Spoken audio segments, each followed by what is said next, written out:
Welcome to my channel. అందరూ బాగున్నారా? అందరూ బాగుండాలని మనస్ఫూర్తిగా కోరుకున్నా. ఈరోజు మ్యాటర్ ఏంటంటే నేనైతే కరేపాకు కారం అయితే చేయబోతున్నాను. సూపర్గా ఉంటుంది. విధంగా చేసుకోండి. కరేపాకు కారం ఎలా చేయాలంటే ముందుగా అయితే కరేపాకు మొత్తం కూడా ఎండబెట్టుకోవాలి. ఎండబెట్టుకొని బాగా 2-3 రోజులు అయితే ఎండబెట్టుకుంటే ఇలా వచ్చింది. పొడవులాగా బాగా కాల్చా ఉండాలి. ఎట్లాగంటే బాగా ఎండబెట్టినాక తర్వాత దాంట్లో మళ్ళీ దానికి కావాల్సిన పదార్థాల వరకే చూపిస్తాను చూడండి. కొన్ని అయితే ఎండుమిరపకాయలు తీసుకున్నాను, మళ్ళీ ధనియాలు, ఈ చిన్నుల్లిపాయలు, మళ్ళీ కొద్దిగా జీలకర్ర వేసుకొని మొత్తం కూడా నూనెలో వేయించుకోవాలి. ఇలా వేయించుకున్నాక ఒక 5-10 నిమిషాల లోపల వేయించుకొని మొత్తం కూడా మిక్సీ పట్టుకొని తర్వాత ఏం చేయాలో చూపిస్తాను. ఇలా అయితే బాగా 10-15 నిమిషాల దాకా కొద్దిగా వేయించుకోవాలి. ఎండుమిరపకాయలు కూడా బాగా వేయించాలి. కరివేపాకు అయితే చాలా తెచ్చాడు విష్ణు. అయితే తెచ్చాకల్లా ఎట్టాగా ఉన్నా కానీ ఎండిపోతుంది. అది కూరగాయలు తెచ్చేటప్పుడల్లా చాలా తెస్తున్నాడు విష్ణు. అందుకోసం నేనైతే మొత్తం కూడా ఎండబెట్టేసి కారం చేస్తాను విష్ణు అన్న. నీ ఇష్టం అమ్మా, నువ్వు ఏది చేసి తింటాను అన్నాడు.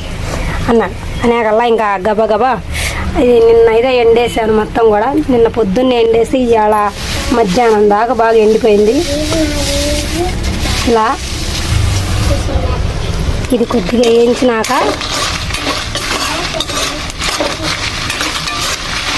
కరివేపాకు కారం చేసుకొని డబ్బాలో వేసుకొని ఉంచుకుంటే మాత్రం సూపర్గా ఉంటుంది. దోశల్లో కానీ మళ్ళీ ఇడ్లీలో కానీ మళ్ళీ పునుగుల్లో కానీ సూపర్గా ఉంటుంది. తినటానికైతే రుచిగా బాగుంటుంది కూడా. వేసుకో ఇందులోనే ఇది వేయించేటప్పుడే ఈ కరివేపాకు కూడా వేసుకొని వేయించుకోవాలి మొత్తం కూడా.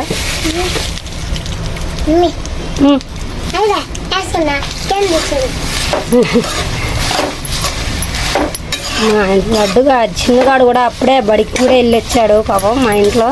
ఎందుకంటే పొద్దున్నే ఈ పనులు చేసుకుంటా, ఇంట్లో పనులు చేసుకుంటా ఉన్నా. బడికి పంపించా. ఇంట్లో పనులు అయ్యాకల్లా వాడు కూడా బడికి వెళ్ళొచ్చాడు. ఇలా ఒక 5 నిమిషాలు ఈ నూనెలో మాడకుండా తిప్పుతూ ఉంటే బాగా ఎగుతాయి, మాడకుండా ఉంటుంది.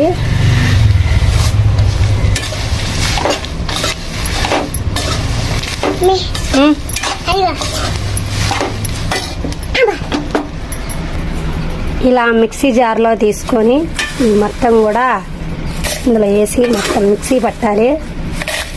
ఇది కానీ పప్పు వండుకున్నప్పుడు కానీ వేసుకొని తింటే సూపర్ ఉంటుంది. ఈ విధంగా చేసుకోండి. ఈ కారం అంటే సూపర్గా ఉంటుంది. కరివేపాకు కారం ఒక్కసారి చేసి తిని చూడండి, టేస్ట్ చూడండి. మళ్ళీ కరివేపాకు చూసినప్పుడల్లా కారం చేసుకోవాలనిపించింది మీకైతే. విష్ణు కూడా ఇదే ఫస్ట్ టైం తింటాం. నేను ఇంట్లో ఉన్నప్పుడు అయితే చేశాను చాలాసార్లు. కాకపోతే ఇక్కడికి వచ్చిన కాడ నుంచి నేను కూడా మర్చిపోయా. మొన్న బాగా ఎక్కువ కరివేపాకు అనిపించాకల్లా చేయాలనిపించింది. అడిగాను చేయనా అని. మీ ఇష్టం అన్నాడు. ఇంకా రెడీ అయిపోయింది కరివేపాకు కారం అయితే.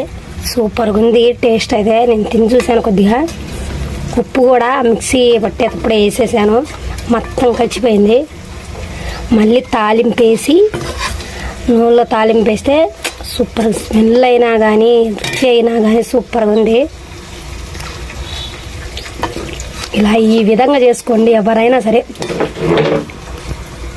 భలే ఉంది కారం అయితే. కరివేపాకు కనిపించినప్పుడల్లా మీరు కారం చేసుకొని తినాలనిపించింది మీకైతే. ఇలాగాని చేసుకొని తింటే మాత్రం చాలా అయింది. కాకపోతే బాక్స్లో వేసి పక్కన పెట్టేస్తే కావాల్సినప్పుడల్లా నువ్వు కూడా తింటావా?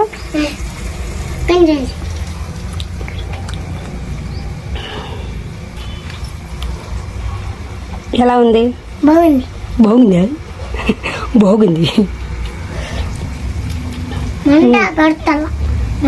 మంట పుడతలేదు. అండి అబ్బాయికి. లోపలే మంట పుడుతుంది. కాకపోతే పైన చెప్పటం లేదు అబ్బాయికి, సిగ్గుపోయిద్దని కదా. పిన్నిస్ ఉంది ఎక్కడ? అయస్కాంతానికి తగిలి ఉంటుంది. ఏం బళ్ళో ఏం చదివావు? ఏబిసిడీలు చదివావా? ఏం కొండా ఎట్లా చదివావు మరి?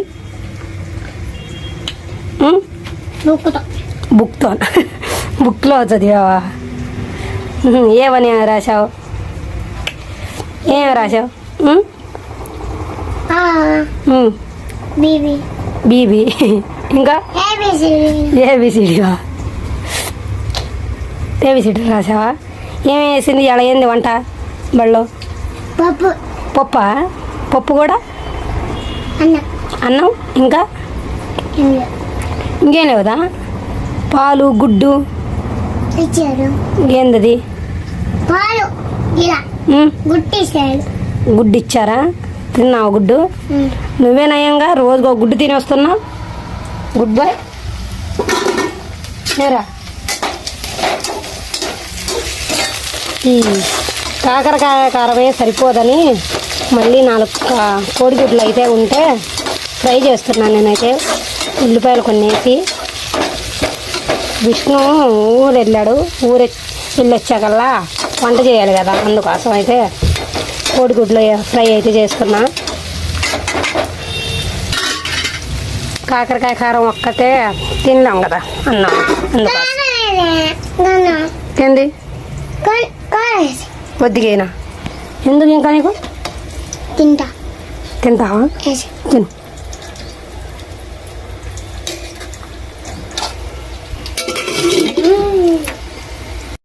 మా పిల్లలు అయితే ఏదోటి చేయమా అని అయితే ఏడుస్తున్నారు రోజు. ఏం చేయాలా అని నిన్నైతే మా జైగాడికి అడిగితే, రోజు పునుగులు తెచ్చుకుంటున్నాం కదా మా బయట తెచ్చుకున్న సరిపోవడం లేదు, ఇంట్లో చేయమా అన్నాడు. సరేలేరా అని నేనైతే రాత్రి నానబెట్టేసి పిండి పట్టేశాను. ఇంకా పిండి పట్టేసాక పొద్దున్నే ఇంకా ఇడ్లీ కాదు పునుగులు, చల్ల పునుగులు అయితే చేస్తున్నా. చల్ల పునుగులు తింటావా? తొక్కలు రావు. వాళ్ళైతే ఉల్లిపాయ వేసినా తినరు, పచ్చిమిరపకాయ వచ్చినా తినరు, పప్పులో పునుగులు ఏది వచ్చినా తినరు. అందుకోసం అయితే పచ్చిమిరపకాయలు లేకుండా ఉల్లిపాయలు లేకుండా నేనైతే చల్ల పునుగులు అయితే చిన్న పునుగులు బుడ్డు పునుగులు అయితే వేస్తున్నాను. ఆ బుడ్డు పునుగులు అయితే బాగా తింటారు. మా లడ్డుగాడు కూడా ఉల్లిపాయ వచ్చినా కానీ తినకుండా పక్కన పడేస్తా. ఇంకా పునుగుల మీద ఇరత్తే పుట్టినట్టు చేస్తారు ఈ పిల్లలైతే. అట్టా చేస్తున్నారని నేనైతే చిన్న పునుగులు అయితే చేస్తున్నాను. ఆ చిన్న పునుగులు అయితే తినడానికి బుద్ధి పుట్టిద్ది. ఉల్లిపాయ ఉండదు, ఏం పచ్చిమిరపకాయలు కూడా ఏమి ఉండవు. మేమైతే తింటాం ఏది వేసినా. పిల్లలు కదా తినలేదు, అందుకోసం తింటలేదని నేనైతే చిన్న పునుగులు వేస్తున్నాను. ఏం కలుపాలో చూపిస్తాను చూడండి. నచ్చితే మాత్రం ఒక లైక్ ఇవ్వండి. నేనైతే బియ్యం పిండి అయితే 2 బౌల్స్ తీసుకున్నాను. ఇందులోనే మైదా పిండి అయితే నేను బియ్యం పిండి ఎంత తీసుకున్నామో అంతే మైదా పిండి కూడా తీసుకోవాలి. ఇది బాగా ఇలా కలుపుకోవాలి. ఇందులోనే కొద్దిగా పెరుగేసుకుంది ఏంటంటే పుల్లగా బాగుంటుంది, రుచిగా వచ్చింది, ఇంకా టేస్ట్ వచ్చింది. పునుగు అయితే మెత్తగా బాగా ఉబ్బుతాయి కూడా. పెరుగు అయితే వేసుకోవాలి. ఇందులోనే పెరుగు వేసుకొని బాగా కలిపేసుకోవాలి. అప్పుడప్పుడు కొద్దిగా మధ్యలోనే వాటర్ పోసుకుంటే కొద్దిగా బాగా గట్టిగానే పట్టాలి. గారెల పిండి అమ్మా వేస్తాను. ఇది బాగా ఒక 10-15 నిమిషాల దాకా బాగా కలపాలి. కలిపితే ఏంటంటే పునుగు కూడా బాగా వచ్చిద్ది. ఇందులోనే సోడా ఉప్పు కొద్దిగా, సాల్ట్ తగినంత సాల్ట్ అయితే వేసుకోవాలి. 10-15 నిమిషాల దాకా అయితే బాగా కలుపుతూ ఉండాలి. కలిపితే ఏంటంటే దీనికైనా బాగా లౌజ్గా ఉంటుంది, బాగుంటుంది. పునుగు కూడా బాగా వచ్చింది, నీట్గా చక్కగా అయితే పొంగుతాయి బాగా.